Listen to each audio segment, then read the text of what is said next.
Magandang araw sa lahat. Ako nga pala si Sarhana Kiunaid. Ngayong araw ay tatalakayin natin ang dulang Pilipino.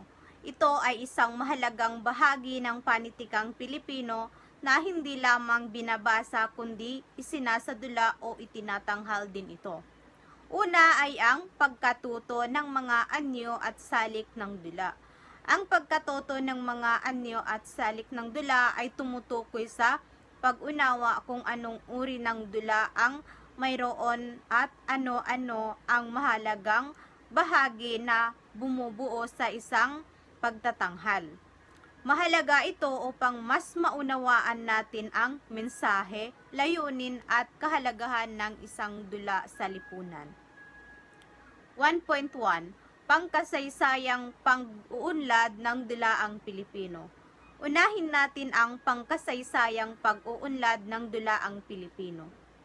Noong unang panahon, ang dula ay bahagi ng ritual at paniniwala ng mga sinaunang Pilipino. Sa panahon ng Espanyol, ginamit ang dula sa relihiyon at pananakop tulad ng sinakulo at murumuro. Sa panahon ng Amerikano, naging mas makatotohanan at makabago ang mga dula. Hanggang ngayon, ang dula ay ginagamit upang ipahayag ang mga isyong panlipunan.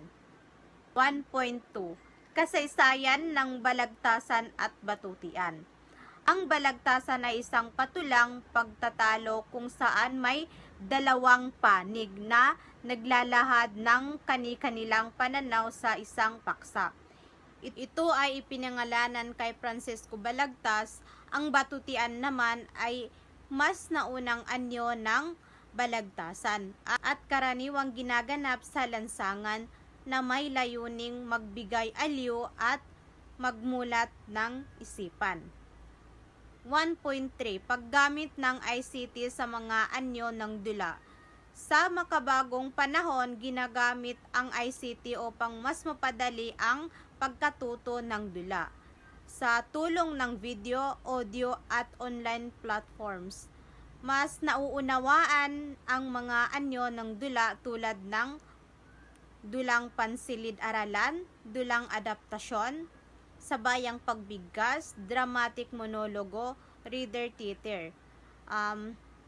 Ngayon naman ay dadako tayo sa 1.4, mga salik ng drama at teatro. Ang dula ay may iba't ibang salik na bumubuo rito.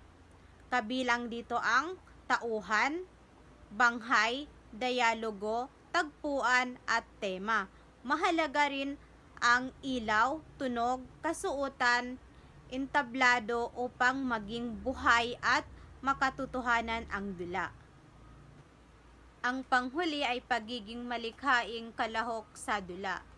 Ang pagiging malikhain sa dula ay makikita sa pagsulat ng script, pagdedehere, pag-arte, panunood at pagpuna.